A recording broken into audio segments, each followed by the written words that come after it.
Mr. President, thank you so much. President Niinistö, I have a question for you as well, but if I could start with President Trump. In the middle of Hurricane Harvey hitting on Friday night, you chose to pardon former Sheriff Joe Arpaio.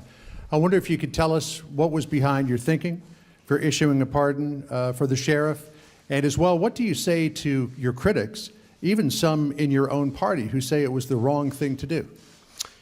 Well, a lot of people think it was the right thing to do, John. And actually, in the middle of a hurricane, even though it was a Friday evening, I assumed the ratings would be far higher than they would be normally. You know, the hurricane was just starting.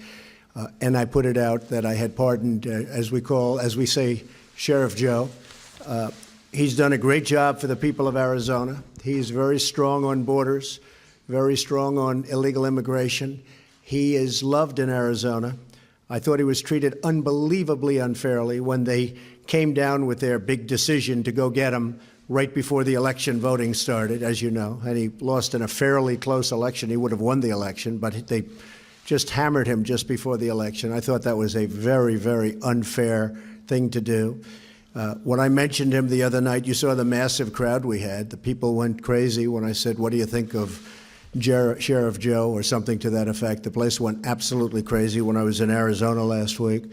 And as far as pardons are concerned, I actually did this just before the meeting because I assumed that somebody would ask me the question. I didn't know it would be you, as you can attest. You didn't even know you were going to be called. But I thought I would. And, you know, Sheriff Joe is a great veteran of the military, great law enforcement person, somebody that's won many, many elections in the state of Arizona. But I wanted to look at some of the other people that were pardoned over the years.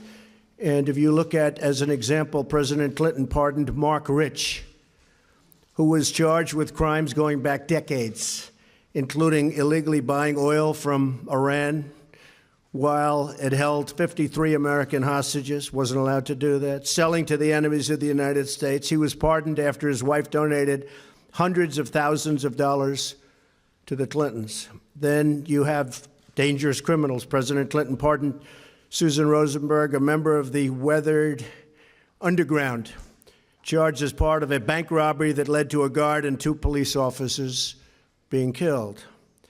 Drug dealers.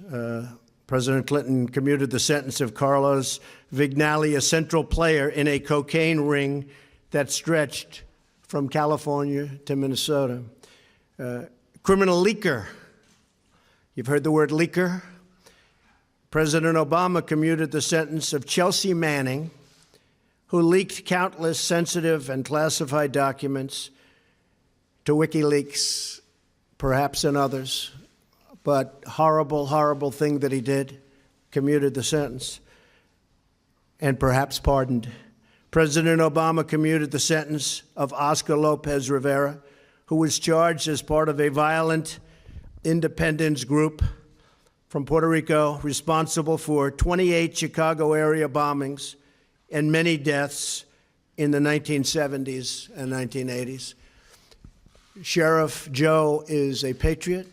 Sheriff Joe loves our country. Sheriff Joe protected our borders. And Sheriff Joe was very unfairly treated by the Obama administration, especially right before an election that he would have won. And he was elected many times. So I stand by my pardon of Sheriff Joe, and I think the people of Arizona who really know him best would agree with me. Thank you very much.